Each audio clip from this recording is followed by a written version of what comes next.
అరే చిన్ననాడు సీముడు ముక్కని నేను చెప్తా నాడే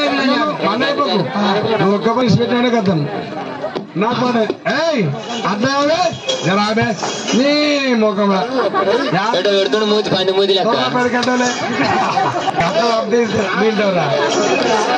చిన్ననాడే సీముడు ముక్క అని చెప్పి పెట్టిపోయిన మాట